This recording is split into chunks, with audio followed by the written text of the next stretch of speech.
All sports, all plays. Yeah. All sports, all plays. All sports, all plays. 365, we making a plays. You talking the game, get you through the days. We're high in the court, the dime in the lane. Variety, topics, living the same. All presentation, sports information. In the airways, taking the nation. All sport, all plays, like working your faces. Grace at the field, so tie the laces. All sports, all plays. Yeah.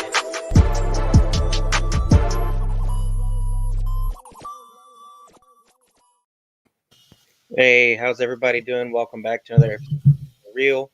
Sean Marsh, Chris Osborne holding it down. Mr. Freddie's got COVID, hoping he feels better soon. Dre should be joining us here shortly, hopefully. He's at a basketball game with his kid. For those of you that are normally watching Freddie, I'm not a Giants fan, so I'm not even going to try and keep up with his level of New York expertise, but we will keep it real for you guys. We are presented by ASAP Sports Network and the Tiki Live TV channel, Roku channel, Apple TV. How you doing, Sean? I'm doing well. How are you? Man, I'm here. So let's roll into some Tom Brady stuff. You guys probably seen it by now. He did officially make it official today. He made his own statement and didn't let anybody speak for him. He was very grateful for not only the Tampa Bay fans, but the New England fans. He's a class act. I've never been a fan of Brady, but I'm going to miss seeing him play. He changed the game. Yeah, he changed defenses. Defenses started drafting and building differently because of him. he is. He's obviously the best to ever do it. I don't think you can even dispute that at all at this point. He was a much more likable player for me on the Bucs than he was the Patriots because I'm a Ravens fan. I mean, I think I've talked to a lot of different fans of a lot of different teams, and they all say the same. He was just a much more likable person on the Bucs. I don't know why, but happy trails to Tom Brady. A hell of a career. One of the best athletes to ever do it, if not the best athlete. Like you said, he revolutionized the NFL, the way football was played. He was the golden boy, and now it's truly the end of an era. You guys were right. I believe it was it last week? I believe it was last week you guys said you think Brady's going to retire, and I was the one that was like, I don't think he's going to retire. And here we are. He retired. Once that report came out, I think he was going to retire the entire time, but he wanted to do it on his terms. He didn't like how it was leaked, and it wasn't directly from his words. So I think he kind of like let it on a little bit. But I think his entire plan from the time the report came out was he was going to retire. And as you alluded to, great career. Can't say anything bad about him. I mean, he's the best we've ever seen. The best I've ever seen, at least. Yeah, definitely. And, last week we were talking about it. I based my decision off of, the defense. Mm-hmm. He made his decision based solely on, he didn't feel like he could give it 100% commitment. And I didn't think that would be his reason. So it was a little shocking to see him, say it in those terms of, I can't give my team and the community 100%. So I'm calling it, but Yeah. like you said, he's truly the greatest that's ever played the game. I mean, he has one more Super Bowl than any other franchise in the history of football. It's insane. And then you look at the ones that slipped away, the two he lost to the Giants. I mean, they had a perfect season, just slip right away. I mean, he could be 9-time Brady right now. If Tom Brady was your quarterback, every season you're in the mix, you're in the conference championship 98% of the time or whatever it was. I mean, that guy was just absolutely phenomenal. And it was honestly an honor to watch him play. It was an honor to watch Peyton Manning play. And now with all those guys gone, Aaron Rodgers probably winding down, I'm excited for the new age of quarterbacks. The Patrick Mahomes and the Josh Allens, and obviously the game's changing. All these guys are mobile for the most part. I mean, it's cool to see like the career he had and how old he was and still producing. I still believe he could have went, but the way he worded his farewell speech was good, pretty much saying he wasn't 100% committed, and if he's not 100% committed, he's so competitive that he can't do it anymore. So did you think it was interesting that the photo he used, I believe it was on his Instagram, was actually a picture of him for the Buccaneers on Gillette Stadium, on the field. Yeah, I kind of expected him halfway to use a picture in a New England uniform. Yeah, me too. But that just kind of shows, and he didn't mention New England in his letter. But I mean, you could tell he was saying without saying. This goes Yeah. to all the fans, not just the Bucks, but I think it was in respect to the current team that he's retiring from. Everybody that's a Patriots fan knows, he'll always have a soft spot for New England. That's where it started. That's where he had wildly the most success anyone's ever had. So, And he's obviously going to retire a Patriot. I think he signed a one-day contract. Yeah, that he's going to go into the Hall of Fame as a Patriot, Right. as he should. So Yeah. There were some people I saw on Twitter. Twitter's not the brightest of sports fans, saying that he took shots at the Patriots from that picture and that he didn't include them, that he's going to retire as a Buck. I'm like, there's no way. No, he's class. He's all about class. It's good for him, man. I'm happy for him. He's the best to ever do it. Go spend some time with your family. You earned it. You don't have anything left to prove to anybody. Well, I'm glad he did it this way and didn't pull a Brett Favre. And nothing Yeah. against Brett Favre, but I mean, he should have retired a Packer. Yeah. It didn't diminish his legacy, but I mean, when I think about Brett Favre, the lasting image now is going to the Jets and then going to the Vikings, and very little of the Super Bowl he won in Green Bay. Yeah. And for Brady, I mean, he got kind of lucky, and he wins one Super Bowl in the first year, then has a chance to win it the second year. So he didn't really do anything to his career to change the outcome. Let me ask you this. This crossed my mind. Do you think that it shouldn't, but do you think that this will impact the voting for the MVP this year between him and Rodgers? Do you think they might be more lenient to give it to Brady with him retiring? They can say he won MVP his last season. Not saying he doesn't deserve it. That just crossed my mind. It shouldn't, but I don't know if it will or not. Is the voting still open? I'm not 100% sure. I'm sure if they wanted to, they could do something. I think he would have won it anyway. Rodgers had a really good season, but I mean, at his age, Brady led the NFL in touchdowns. I think he led the NFL in passing yards too. Yeah. The argument Rodgers had was his team had the best record and his efficiency, his touchdown interception ratio, and all the QBR and all those other stats. But I think either way, both of them guys deserved it. So going into, that's a good topic, Aaron Rodgers. We talked a little about what, an Aaron Rodgers deal or where he would play next year. Has that changed at all for you? I still think, I think he's going to play. He's going to play. It's looking. I believe it was the day after we had our show. They hired the Nathaniel Hackett, the offensive coordinator. The Broncos did. I still think there's a shot he goes there. Some type of obviously a sign and trade or tag and trade with the Broncos team with a lot of cap space, some young pieces they can move. A lot of pieces there make sense. I know you said a possible trade scenario with the Seahawks, which was interesting. Yeah. I saw, I believe it was Washington said that they're going to be in a market for a quarterback in the offseason. I believe we talked about Washington last week being a quarterback away. So that'd be interesting. Who knows if he would want to go to Washington, but he'd be playing in a pretty bad division. And they have some pieces. They're about a quarterback away from being real contenders. So it'll be interesting. I still think he ends up on the Broncos. I said it last week. I think that's where he ends up with Devontae Adams.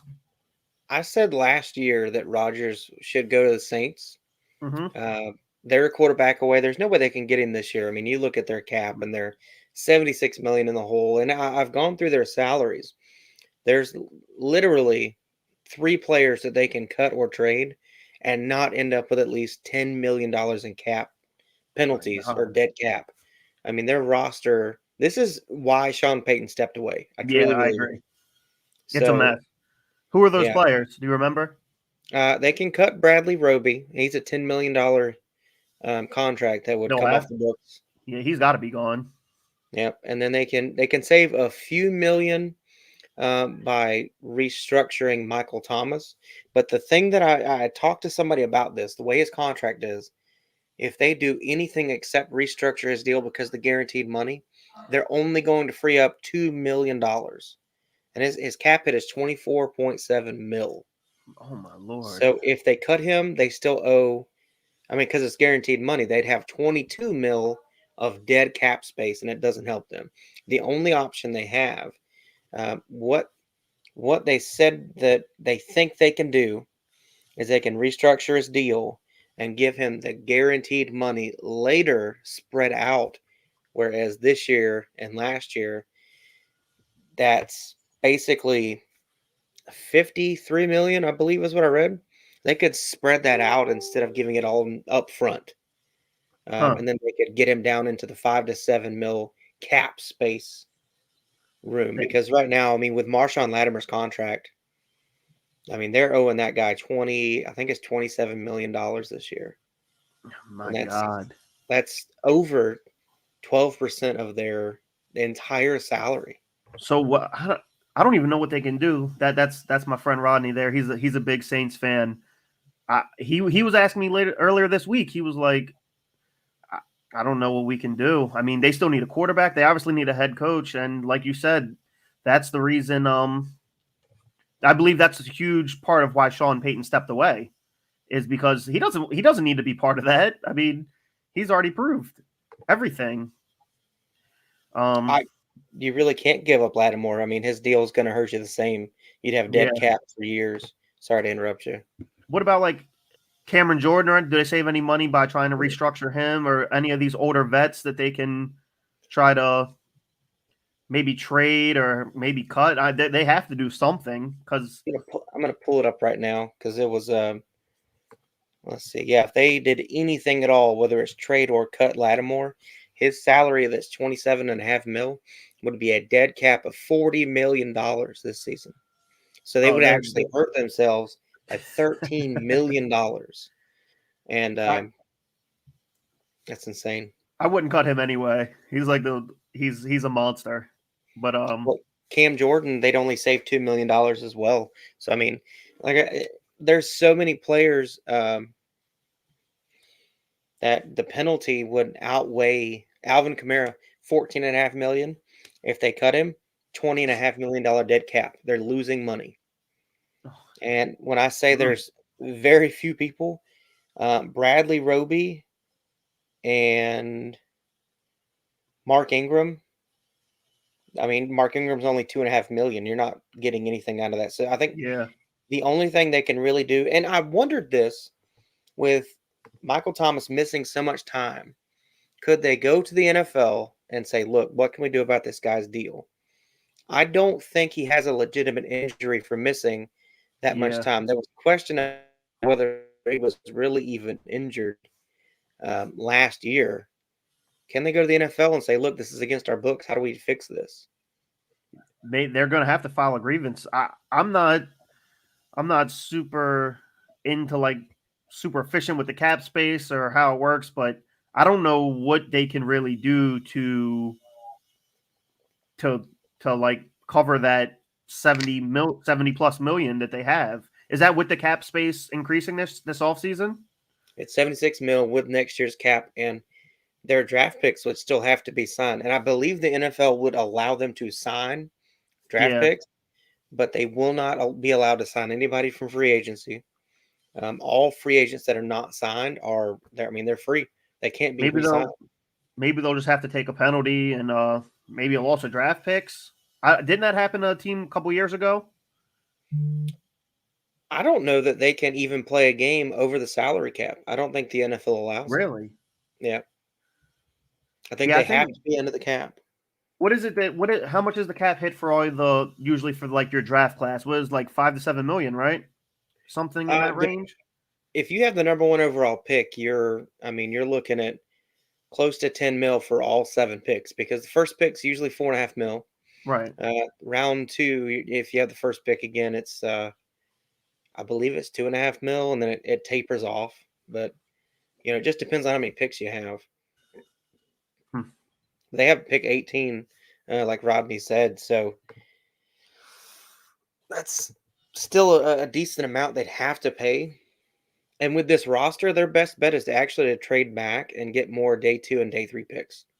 Yeah. Fill out the roster with cheaper guys. I just, like you said, Taysom can play quarterback. I don't think Taysom can lead this team to the playoffs. No. He's too one-dimensional, and he's too trigger-happy to make a play. I don't want to call him selfish, but it's more of selfish football, the way he plays quarterback. Yeah, he's a good athlete, and he can make some big plays for you, and he will win you some games against some maybe lower end teams, or a good game every now and then. He's not going to get it done against the tough teams when it matters on the road. He's No. They don't have a choice. They literally don't have a choice. No, it's very bleak for next year, for this entire roster. After this upcoming year, things will get a little bit back to normal. 11.5 mil of that dead cap is from Drew Brees' contract layover. That makes sense. So, that'll come off next year, and it'll get them closer, but they're still, 76 mil is not one or two player cuts away. That's dumping a roster. He made a good point. With Taysom Hill, they may be able to compete in their division with Brady gone. Their division's pretty bad with Brady gone. But yeah, that's why I was saying last week to just hire somebody like a young or an older person within the organization, have them coach for a year or two, and they're going to have to just restructure everything. They're going to have to go young, and they're going to have to build back up. They have some core pieces they can play with, but yeah, I wouldn't want to be a Saints fan right now. Well, and not just the Bucs losing Brady. Like we said last week, their entire defense is free agency right now. Yeah. They're going to have to sign some of these guys, but they can't sign everybody. They've got guys on that defense that they know their cap and market value is well above what they made with the Chris Bucs. Godwin's free agent, right? Who? Chris Godwin, the receiver. I believe he is a free agent this year. I'm gonna look because I don't know. I know that Levante David is scheduled to be one. He might get the tag. He might. Let's see. I know they returned all the starters last year. You do that, you want to make a run the next year because you're not doing that again. Right. Let's see. Godwin. Boy, he's way down the list. Where is he? He's not even on their listed roster, so I'm guessing he's already a free agent. Yeah, I'm pretty sure he's a free agent this year, and he's going to get high end money as he should from somebody. They probably won't be able to pay him. I'm not sure what Mike Evans' contract's looking like. I think he has another year or two. Evans has at least next year. I see that on here. Pulling up their free agents. So I'll go back. That was dumb. So they've got a little bit of wiggle room. They're $7.5 million under the cap right now, and I'm sure that they're going to save some room with Brady retiring. I think half of the salary will go towards dead cap for next year when a player retires. Mm-hmm. So let's see.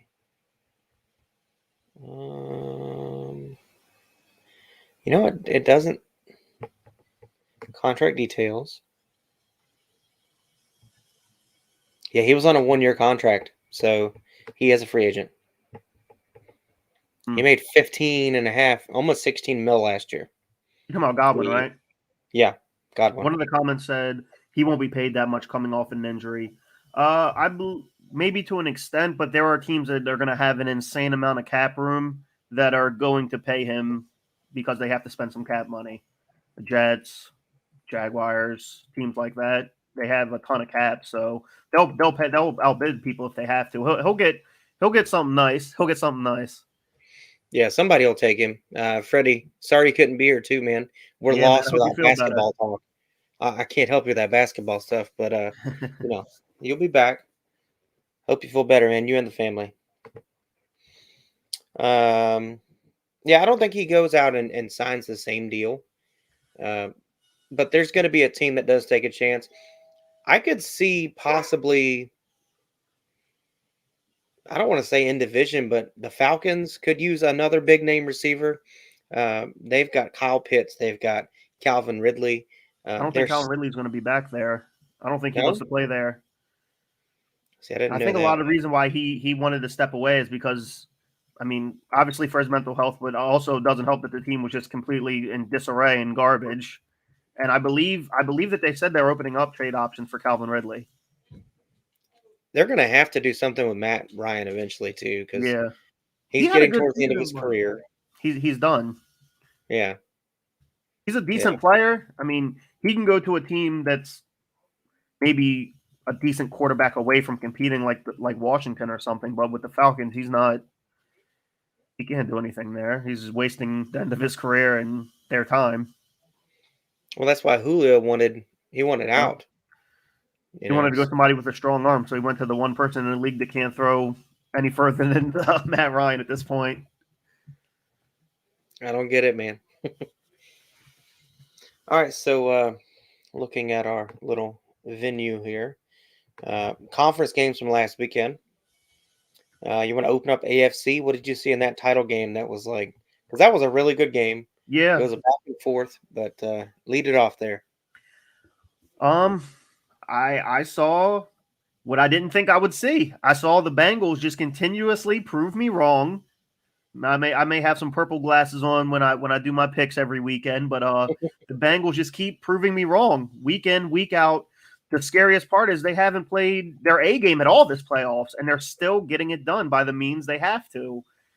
You look at it, the Raiders game, they were decent. Titans game, they gave up 9 sacks.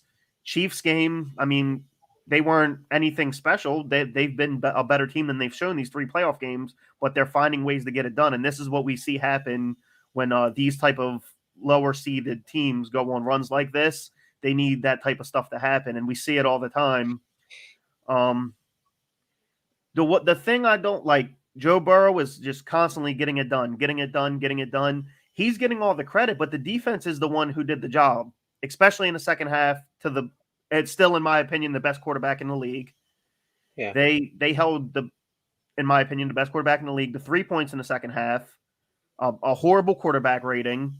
The Chiefs had a final drive. They kept them out of the end zone to get a field goal. They got ball first in overtime, picked them off, and Mixon got them into the field goal range. So I don't like how Burrow gets all the credit when a lot of the times it's not even he obviously wins the games. He plays a part in winning the games. That's what he needs to do. But I would like to see the defense get more credit because against the Titans and against the Chiefs, the defense really did the job, especially in the second half. So hats off to the Bengals.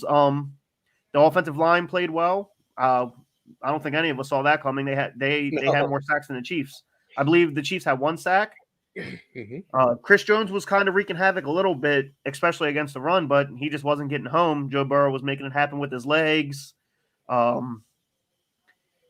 This was looking ugly. It was looking ugly in the first half, and what really hurt was them going for it on, what were they, the 1 to 2 yard line right before the half the Chiefs were, and it was 21-3 at that point. I mean, you score there, the game's done. It's cooked. It's done.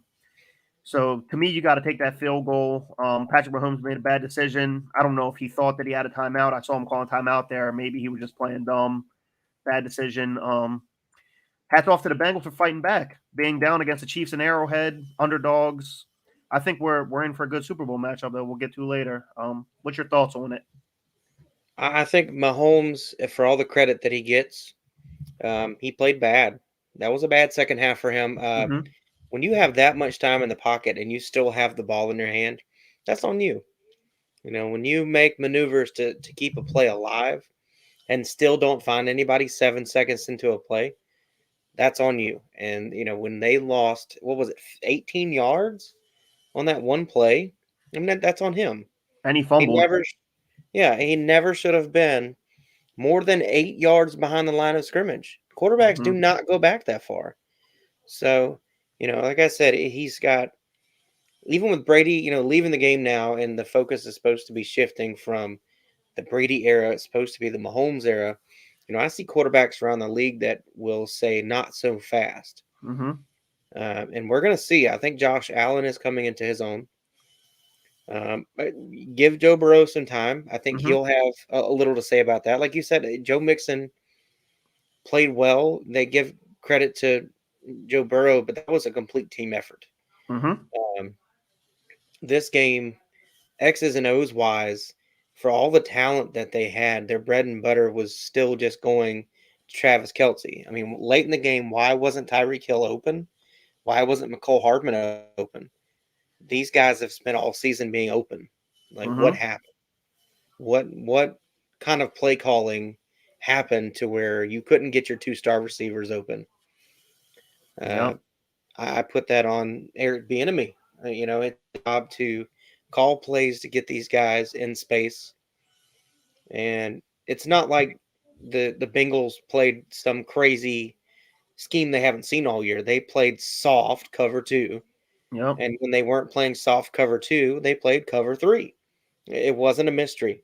Why didn't they eat that up? I don't understand. It was very rare Patrick Mahomes was didn't have more than 3 seconds to throw. He wasn't getting pressured until maybe the fourth quarter when Trey Hendrickson was kind of getting the better of Orlando Brown. Yeah. But other than that, you're right. Patrick Mahomes had a ton of time to throw for most of the game, and he had Hardman and Hill were kind of like not arguing, but got into a little altercation on the sideline because Hardman thought he was opened. So then you got Patrick Mahomes like, man, I got to get both of these guys the ball to make them both happy. Stuff like that goes into it. But I got to give hats off again to the Bengals coaching staff and the Bengals team in general. Nobody thought they would be here. Nobody.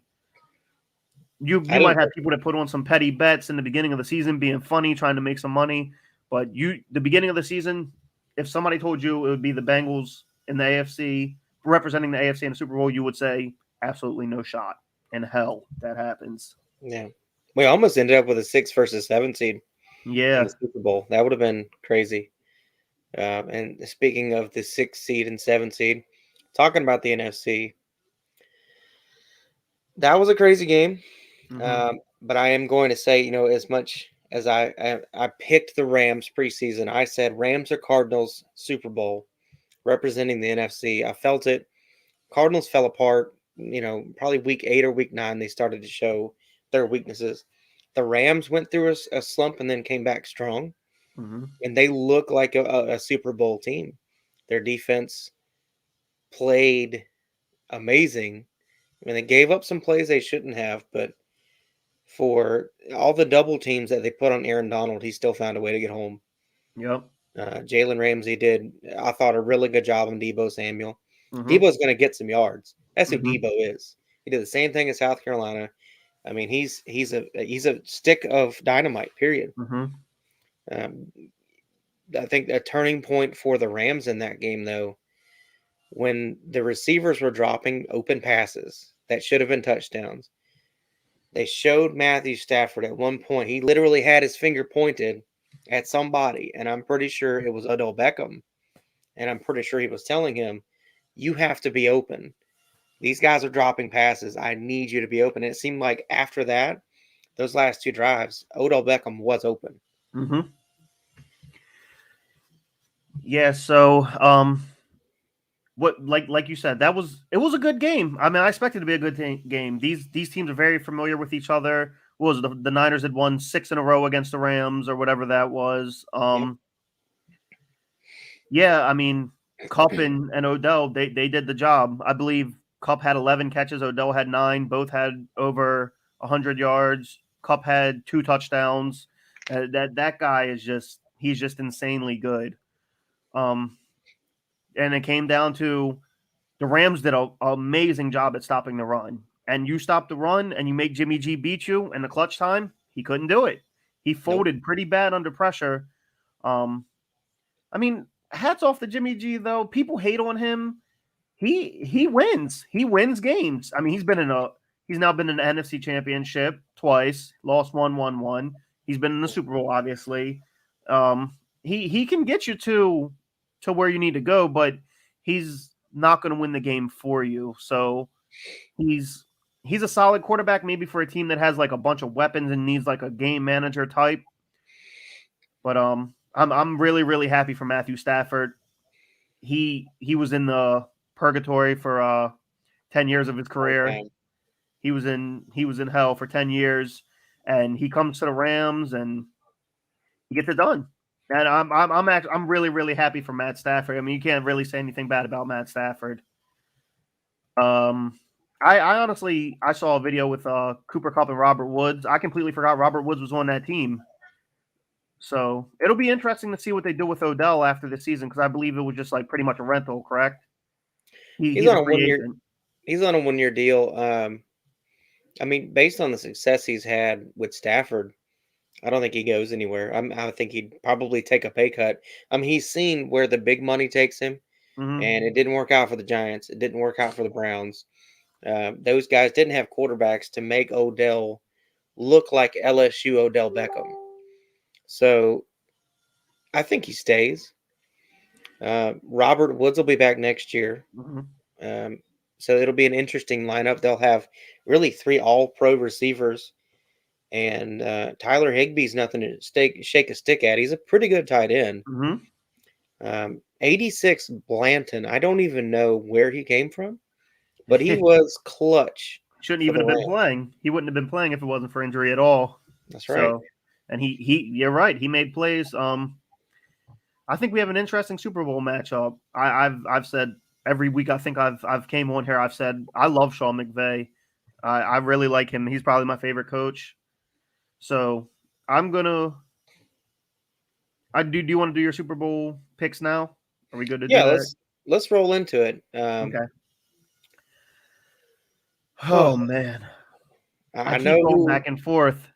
No, not for me. I think that I Rams defensive line is going to very much overwhelm this offensive line. They, like you said, they had a good game, but that's the difference in this defensive line versus Chiefs defensive line. I mean, you got Chris Jones and Frank Clark. That's Mhm. just 2 guys, but those are the 2 guys you worry about. With this Rams defensive line, you really have, I would say, 3 legit absolute superstars that can burn you if you don't double them or at least push coverage to them. Mhm. Aaron Donald, Leonard Floyd, Von Miller. So I think it's going to be, I don't want to put a number on it, but I would say over under 5 sacks over for the Rams. Really? I say 5 or more. And if they can get to him, even without the 5 sacks, and pressure him into making quicker throws, you alter their playbook a little bit. They don't call the deep routes. Jamar Chase doesn't get down the field as much.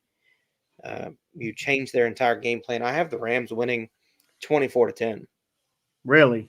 Really? You think the Bengals only get 10 this game? I think so. Jalen Ramsey is going to be exclusive on Jamar Chase. Yeah. And Ramsey's shown all throughout his career, he doesn't care if he's up against Michael Irvin, Jerry Rice. He's going to play them like he plays everybody else. Mm-hmm. You don't Jalen Ramsey doesn't just come up out of the woodwork. I mean, Jalen Ramsey's one of a kind. You're not going to match up against a Jalen Ramsey ever again unless you're playing Jalen Ramsey. Right. Like you said, there's a lot of interesting matchups. The Bengals offensive line against the Rams defensive line is obviously going to be the key one that will probably decide the game. Like they always say, the game's decided in the trenches. I think the Bengals can score against the Rams. The Rams, I think T. Higgins has a big game, obviously, because the Rams corners outside of Jalen Ramsey, they're okay, but they're not anything crazy. Like what's his name? I think his name's Darius Williams. So, I mean, I think he gets some. I think T. Higgins gets some catches. Tyler Boyd. But if the Rams stop the run like they did, they have more of a their defensive line is closer to the Titans than it is the Chiefs. So if they can get a little bit of the formula of what the Titans did, and then they have the firepower to score, which the Titans quarterback doesn't have, I think we're looking at probably a 27-24 Rams win, a game-winning field goal by Matt Gay. I think that's going to be my prediction. I don't want to change it. I'm gonna stay with the Rams winning, but I think my score may change a little bit. I want to see some of the injury reports, see if the Bengals tight end is playing CJ Usama. I heard his X-rays weren't too bad, so he may have a chance of playing. That makes a big difference. It sounds like it might be a game time decision, but then Yeah. we'll see. I mean, even if he's 60%, they'll have him go because he can recover the whole offseason. Even if he can't go, they're going to have him dress. I believe Yeah. that just for a matchup, a studying matchup scenario, make them game plan for him. Why wouldn't? Yeah, that's what the Ravens kind of did that with Lamar Jackson the last like 5 games. They would never rule him out until the day of. It's kind of like a thing coaches do. So you're right. That's probably what they'll do. All of these matchups in this game are very intriguing. Very, very intriguing. Rams offensive line against the Bengals defensive line. The Rams star-studded wide receivers, Eli Apple against Odell or Awuzie against Kupp, or how are they going to do that? Eli Apple talks a lot of trash. He's going to have to back it up this game with them receivers he's going against. Yeah, they have a lot of ways to beat you. Zach Taylor better yank his phone and keep Eli off social media this week and next week. It's you the do Super not Bowl. want to You give can't them fuel. Can't have that outside ruckus in the Super Bowl. So these teams have extra week to prepare for each other with the Pro Bowl coming next Sunday. Sean McVay against Zach Taylor in a sense, coach against coach. See who preps better. Yeah, I'm going to stick with Rams 27-24, but I think it's a good matchup. I think if it would have been the Chiefs, the Rams, I think the Chiefs would have did the Rams pretty bad. Now, I will say if the Bengals win this on a field goal, a late field goal, just go ahead and put the statue of Evan McPherson right out front because the kid has been unbelievable in the playoffs. Yep. He has not missed a single kick in the postseason. What's he I have, don't 10? know the stats. I think it's 12 now. I think 12? he kicked 2 against the Chiefs. I'd have to check that, but I don't know that one kicker's ever made every single field goal in a single postseason and win the Super Bowl. Yeah. Yeah, I'd have to look at that. I don't know that, but I can't ever remember that being said. So and so had a perfect postseason. He's I also want to add, if the Bengals play this the smart way, don't put the ball in Joe Burrow's hand and say this is how we win. Put it in Joe Mixon's hand because if there is a weakness on this Rams defense, they're built to rush the quarterback. They're not exactly built to stop the run. They can and they do, but if you run a lot of draws, you run a lot of screens, you run a lot of, even 22 outs, just something to get this defensive line off balance, you can find gaps in their run stopping gaps. So it depends on how Zach Taylor wants to play it. And he's a smart coach. I'm sure he's already thought of that, but I feel like if you just say, Burrow, you're going to have to go out here and hit Higgins 10 times, Chase 12 times, and that's how we win. You're basically setting yourself up for failure, and you're going to end up with the 5 or more sack scenario and not many points. This is what the Rams wanted to do. This is why they traded all their picks. They have no picks. They went into win now mode, and they're here. They did what they sought out to do, and now they just have to close it up, unlike they did against the Patriots 3 years back or whatever it was. But I don't even want to remember them being in that Super Bowl. It was so bad. I was rooting for Super Bowl them. ever. Yeah, and I was rooting for him. Sean McVay had Jared Goff in the Super Bowl. I'll say that all the time, and that's one of the best feats I've ever seen in any sport because he's horrible. Yeah, if you can believe Byron Leftwich could have gotten the Jags there, that's about the same because neither quarterback was able to consistently win games for another team. What else? So you mentioned Jimmy Garoppolo, and I think that's one of our bonus questions for the night is what do you think we do with Jimmy Garoppolo if you're the 49ers front office? I believe that I saw it on, I think ASAP shared it like maybe an hour ago that Jimmy G spoke to general manager John Lynch and said he knows that his time there is pretty much done, pretty much said farewell to the fans. His time's done. He would like to be traded to a winning team, a team that's a quarterback away, maybe the Steelers. The Steelers keeps popping in my head with Ben going away and Rudolph is just absolutely horrible. A Yeah. team like that, a team that you don't need phenomenal quarterback play to get wins. I see Washington, Pittsburgh, a team like that. I think he can be a starting quarterback somewhere. He's definitely done with the 49ers. I don't know if I'm assuming they're going to move on with Trey Lance as their quarterback. They drafted him in the first round. Or they may try to get one. I don't think that's the case, but you never know. Well, he's got 1 year left on his contract, so presumably whatever team he would be interested in going to if they trade him, they're going to have to work out an extension before trade happens. I don't think they should part with him this year. I don't think Trey Lance is ready. This is not Patrick Mahomes they've drafted. This is not let's get what we can for Alex Smith so we can start winning. I don't think Trey Lance can take over and improve the team. Right. I think your interception numbers are going to double with Trey Lance. Kyle Shanahan's a mastermind with creating an offense for a quarterback that may or may not be, an excellent candidate. He's done wonders for Garoppolo, but I think he should hang on to him for 1 more year and make certain that Trey Lance is ready. I also don't think the trade market's going to be that great for Jimmy G. Yeah. There's a couple teams that would trade for him, but what do the Steelers have to offer? They have go ahead. a late first-round pick because they were in the playoffs, and I don't think they're willing to give it up.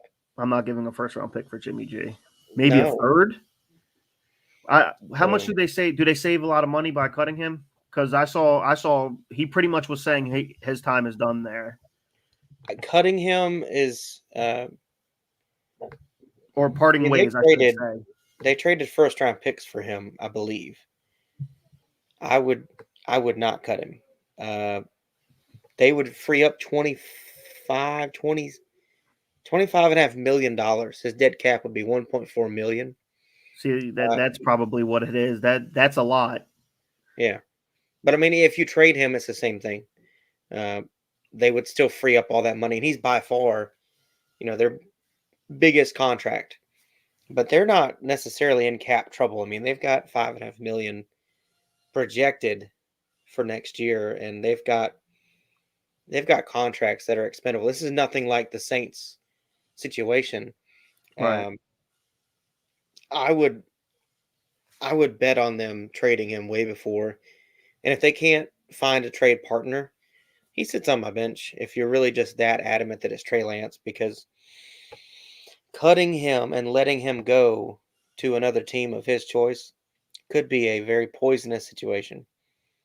I mean, if you've got truly one team that's a quarterback away and they only need a manager, a game manager, that's Jimmy Garoppolo. He can manage the offense and help a defense win.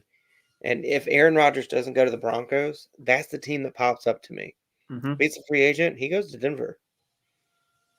I'm not saying he makes them the team to beat, but he improves a better them team than they greatly. Yeah. What would you give for Jimmy G? What do you think the trade market would be? I mean, I could see maybe a third at best.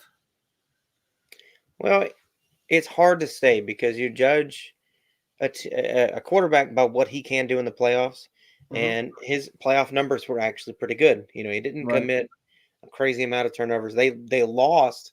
They didn't get blown out in the NFC title. So presumably, this could have been his second Super Bowl appearance. Right. And, when you're talking to executives, a quarterback that's been to the Super Bowl one time with a possible is still worth the first-round pick. And you got to factor in that you have to extend the contract. And his age. Yeah. So I think a third. I would say second at best. And we're talking late second-round pick. I'm thinking more of like a second and a fourth-round pick. Because you look at the Broncos, where they middle of the pack, so it'd be a middle of the pack second. You think would be fair in a fourth? I think they have pick 12, but let me check. Let's see. Because I've definitely been known to be wrong about guessing on stuff.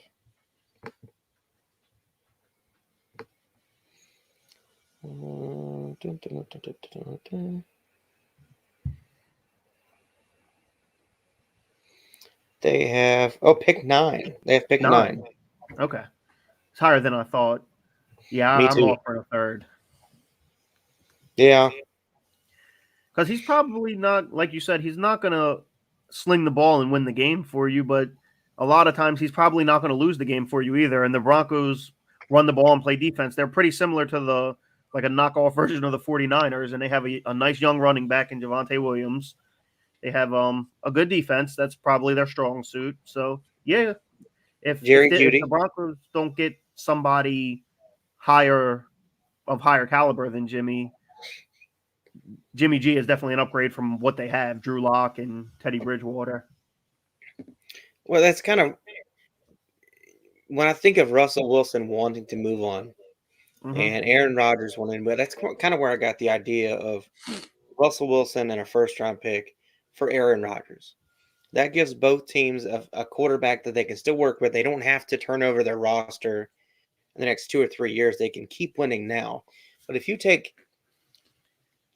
all three of these quarterbacks, Jimmy Garoppolo, Russell Wilson, Aaron Rodgers, you can find them all homes without trading to each other. I mean, I still think Aaron Rodgers is a Denver Bronco next season. The Saints can't afford to sign a quarterback, but what if they packaged a deal for Jimmy Garoppolo? You can trade and still hurt your salary, but they could trade some of these contracts. Trade Michael Thomas. He's not playing for you anyway. Yeah. Put him I in don't the know if he's deal. going to play at all. Right. Put him in the deal. Put in the contract. The dead cap has to be assumed by San Francisco. Put in some draft picks to sweeten the deal. You help your cap. You get your quarterback, and you still have a chance to get out of the cap for next year. Yeah, it would help. They with the 49ers saving $25 million, maybe they could take off a little bit of a cap casualty from the Saints. Absolutely. And then Russell Wilson, I've kind of felt like all along Russell Wilson would probably like to stay in the NFC West. Maybe he's the guy that ends up playing a season or two in San Francisco. That would Yeah. be weird. But if you're like me and you don't have faith in Trey Lance being the guy yet, it's possible. I think I don't know if Russell Wilson will leave Seattle, but I think if he does, he might want to go to a Miami or something, somewhere nice, Warm. not raining all the time. That's probably why he really wants to get out of Seattle. He's probably tired of getting rained on, man. I used to live in Seattle. Oh, really? Yeah. This is another thing I wanted to bring up. I don't think we put on the list. What do you think about the rumors of Jim Harbaugh possibly linked to the Vikings? Do you like that fit?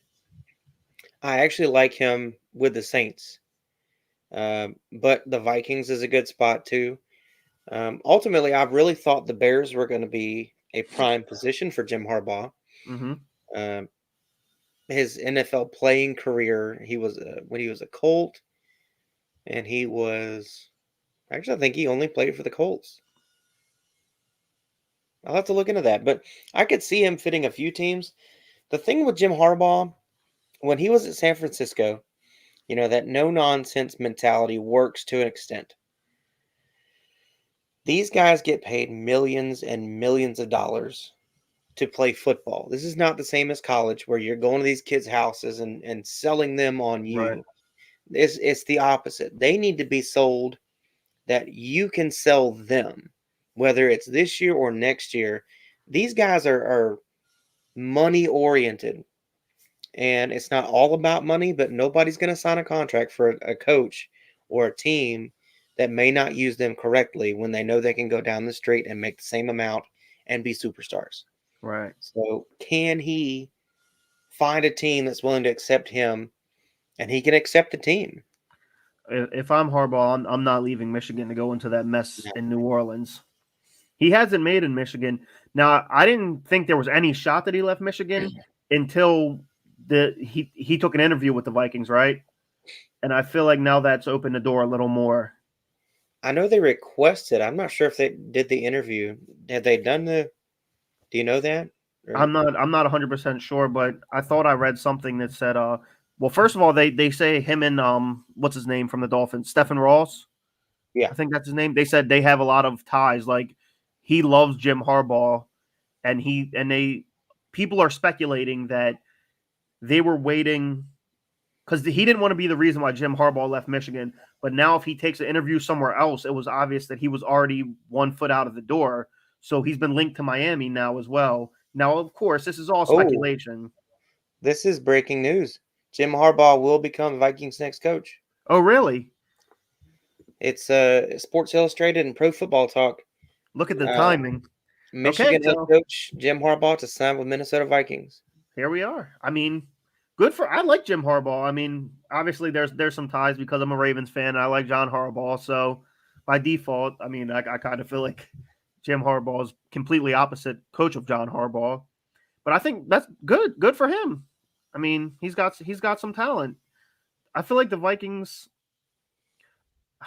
I don't think they're going to win anything with Kirk Cousins. He is he's a good stat stuffer, but he just never gets it done against winning teams.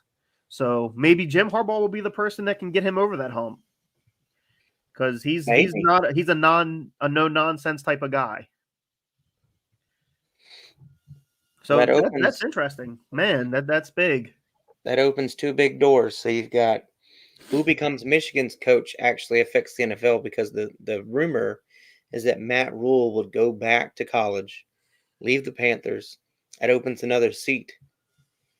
If he does, the Panthers, I don't know who's going to want that job that's an A++ coach. I mean, they've gone through two coaches in the last, 15 years? Well, Ron Rivera was there for a long time. Yeah. And if Ron Rivera... Who was the other guy? Ron Rivera and Matt Rule are the last ones that I've known of. But I just don't know who's going to step into that organization and really feel like they can, coach for the moon, because that roster has the potential, but they just don't seem to perform. They also need a quarterback. I thought Sam Darnold was a good fit there. I thought that he kind of had some bad luck playing for the Jets, but he did show some signs beginning of the season, and then the injury, and then he was just garbage. So yeah, there's some holes on that team, but like you said, they have some promising young talent. I think it's Carolina. I mean, everybody loves Carolina. It'd be an interesting job. I think they would go with another young coach, maybe a college coach, something like that. Young team, young talent, young coach. I think that's the new wave that people are kind of leaning towards. If there's a college coach that sticks out, before Lincoln Riley signed with USC, I would have said Lincoln Riley. I like Lincoln Riley. I always want him to come to the NFL. I thought he was going to. I thought he was the next one to be like the Cliff Kingsbury, quarterback guru who can make the offense work in the NFL. Yeah. But I don't know. There's not a lot of head coaches that I would say. Luke Fickell might be a guy that gets talked to. I mean, he did really good at Cincinnati the last few years. Man, I can't think of anybody else that really just stands out. There's Lane Kiffin. Yeah. I don't know. I don't know what they would do. I mean, I would just keep Matt Rule at this point. I mean, they're not in a position to win now, no matter who the coach is, in my opinion. Now getting back to the Jim Harbaugh thing, the Ravens actually just hired Michigan's defensive coordinator, who actually started here in Baltimore and then went to Michigan. And now I wonder if he kind of had like an inside, defensive coordinator for the Ravens, and then now Jim Harbaugh's gone like a couple days later. That's interesting. So they lost their defensive coordinator, head coach. Yeah. A lot of people thought that the defensive coordinator, he's a young guy, I think he's 33. They thought he was going to be the next head coach if Jim Harbaugh left, but clearly that's not the case. Yeah, I'm still looking, but it looks like, the ones that are confirming it is Sports Illustrated, Pro Football Talk, and Bleacher Nation are all saying that he's going to formally accept the job after the interview tomorrow. Like it's a done deal. His interview's at 8 a.m., but they're saying it's a done deal.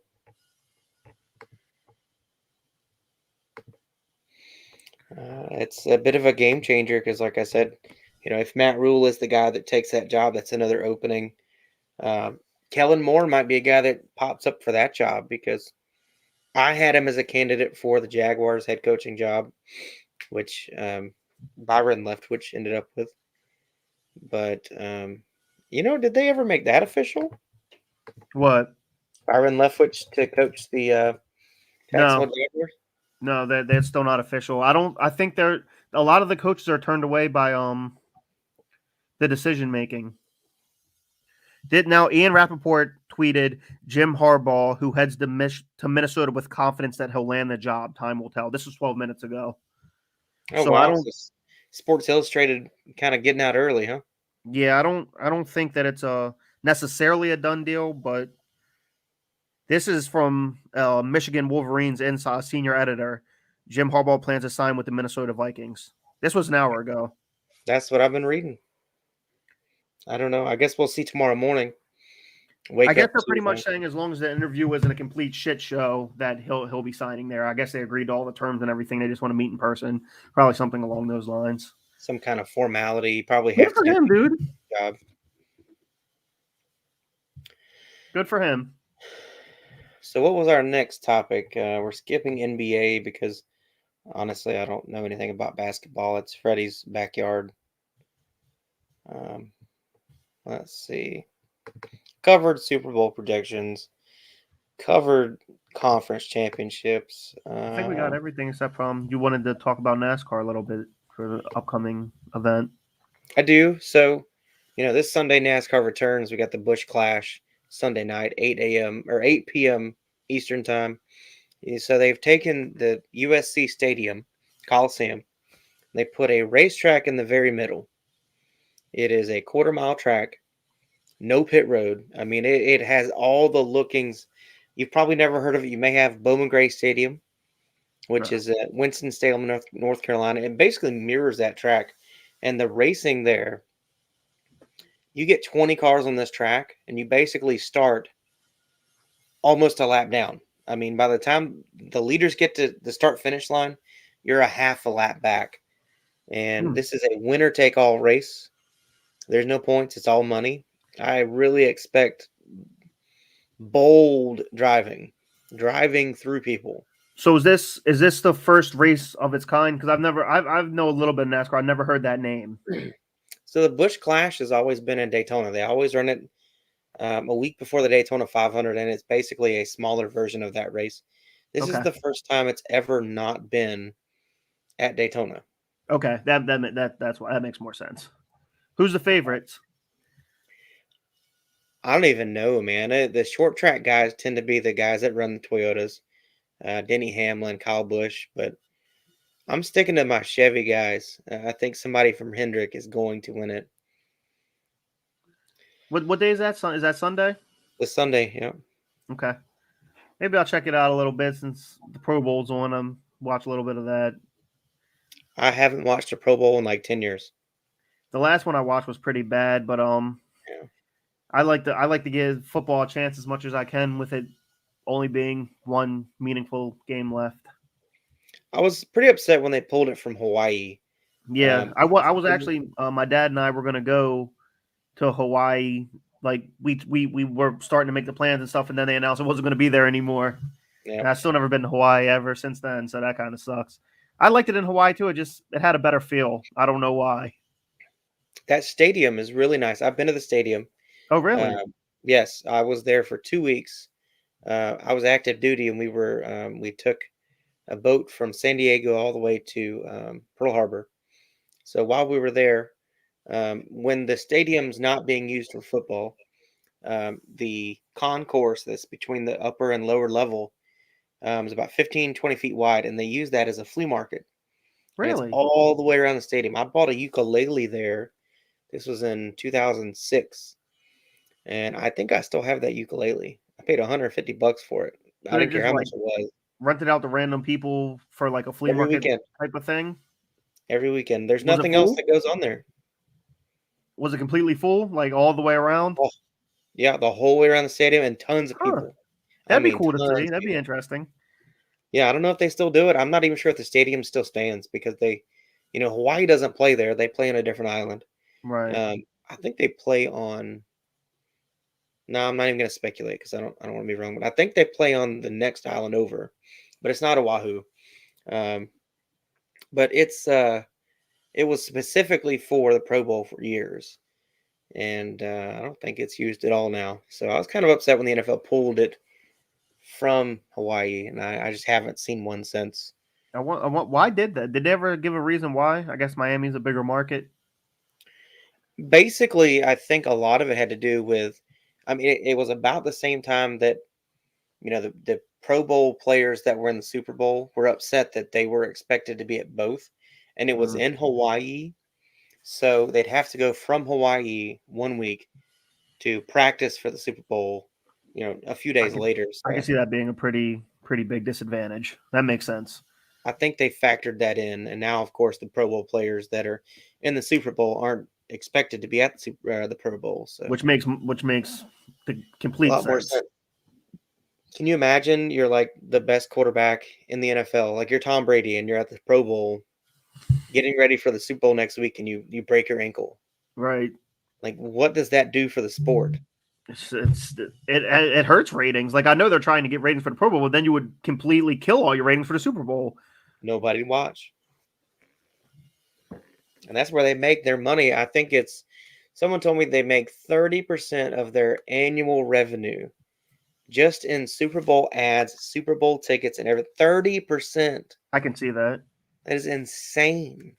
I was looking at I saw a post on somewhere. It had the ticket prices for the Super Bowl. Like even the nosebleeds were a couple thousand, like 5,000 or something, just completely insane. Like you have to be rich to 7,800. go to that. The cheapest ticket right now is $7,800. That is just disgusting. The most expensive ticket, I think I saw it for $38,000. Like you have to be like rich to do that, to do anything like that. But It's a it's in LA, so people are Yeah. going to buy it, and that's why they did it in LA. Oh yeah. Just so happens that the LA team made it, so I don't know. It's kind of the NFL is a business at the end of the day. Oh Business yeah. first. All these sports are business Yeah, first now, even 100%, college. Yeah. 100%. All right, we had a 20-minute conversation in the sports and culture group. We were talking about, when Georgia lost to Alabama in the SEC title, I Hmm. was like, man, how did we look so good all year and then have that flap? But you break it down, it's a business. If Georgia beats Alabama, who do they play in the college football playoff, and who wants to watch Georgia versus a bunch of other teams? Because Alabama, they You wouldn't know, even have made the playoffs if they lost to Georgia. it would have been Notre It was Dame, Notre Dame, and I don't and I know mean, who would want to watch that. it's just like having Tom Brady in the playoffs. I mean, that's what you want to see. It's a business. At the end of the day, there's a dollar sign involved. Yep. Sucks it's that way, but it's always going to be that way, and it is what it is. I'm in the business world, so I get it. Yeah. You got anything else? Uh no. I think we pretty much covered everything. I'm trying to think. Baseball still hasn't started. No. There won't be a baseball this year. Well, that's maybe true. Hopefully, but it's starting to sound like if we get a baseball, it's going to be maybe even May before we get the season off. Mm, These that these sucks. talks are not going anywhere. That sucks. It sucks for baseball because it's already kind of, I don't want to say a dying sport. It's not competing with the upper echelon of sports. I feel like, at least I may be wrong. It's not Well, getting the views football or NBA is getting. you think about the popularity of baseball, and I look at it this way: the last time there was a Major League Baseball lockout, they lost a lot of fans. Mm-hmm. And if there's a sport that's had multiple lockouts, it's always baseball that's having a lockout. And it's really hurting their game for the future fans. Yeah, Because when I think of a lockout, I think of spoiled children who own these organizations that they want more money to themselves. right. And you've got to pay I mean, you've got a payroll just like a regular business, but if you want to be great, you have to pay more money. You want the Right. best? Pay the best. Yep.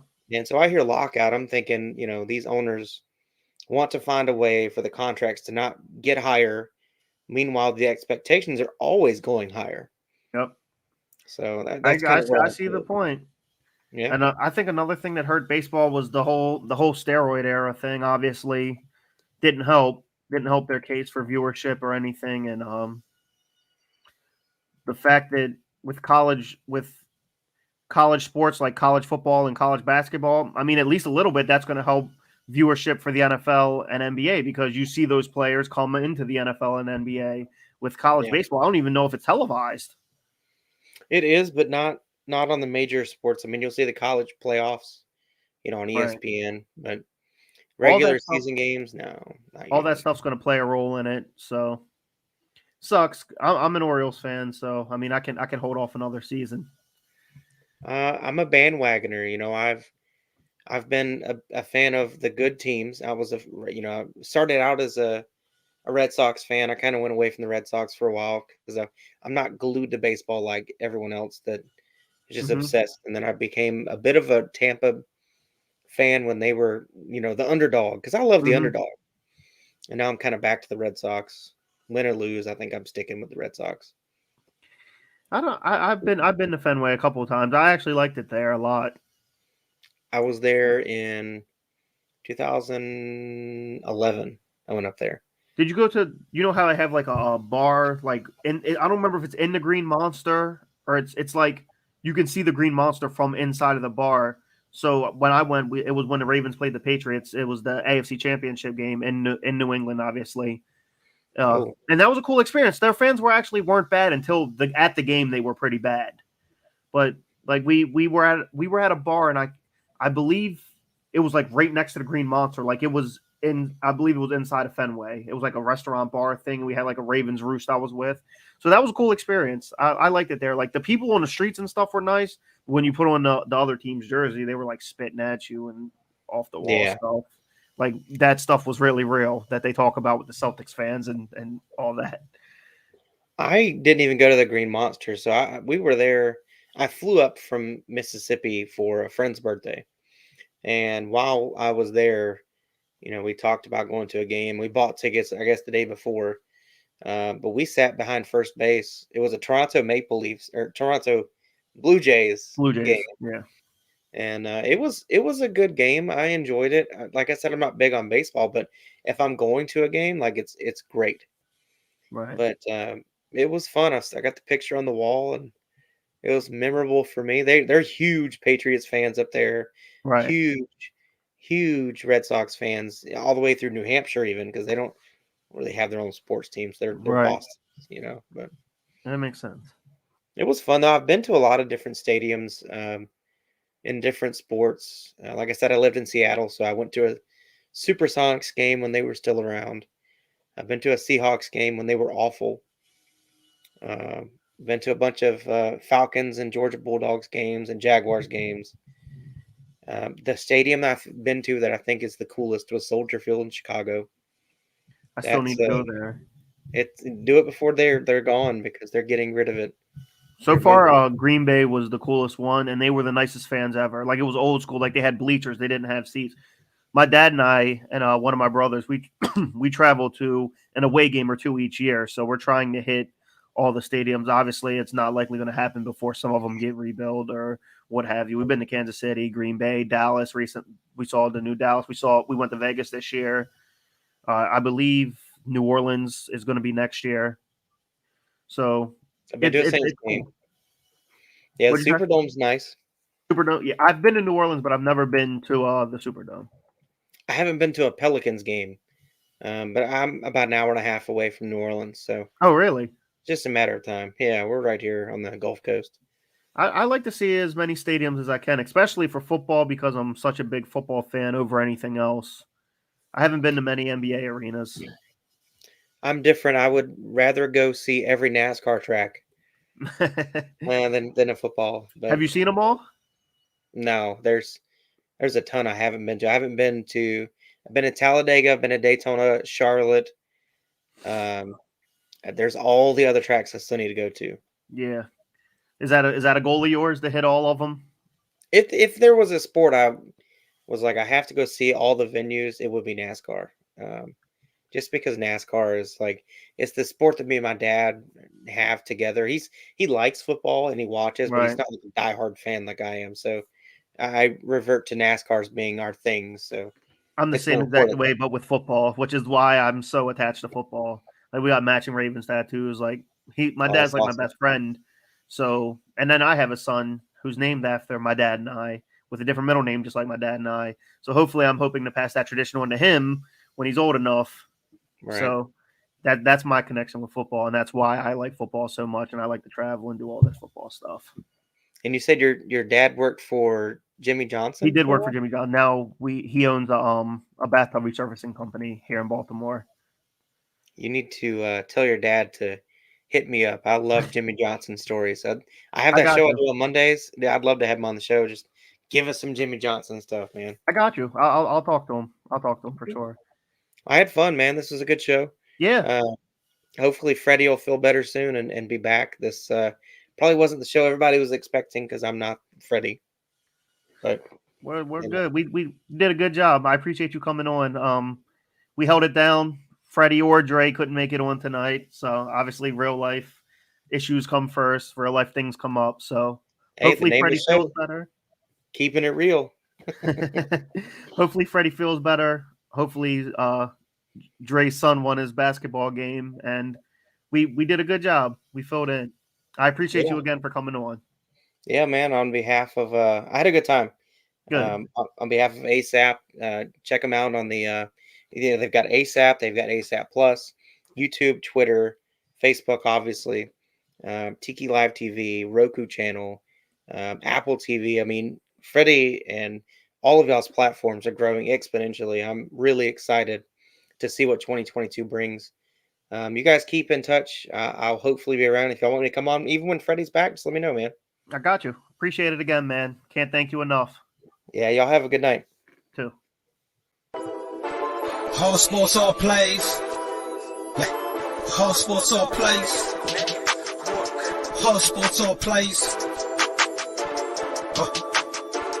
365, we making up plays. You talking the game, get you through the days. We're high in the court, the dime in the lane. Variety topics, living the same. All presentation, sports information. In the airways, taking the nation. Sport all plays, like working your faces. Grace at the field, so tie the laces. All sports all plays.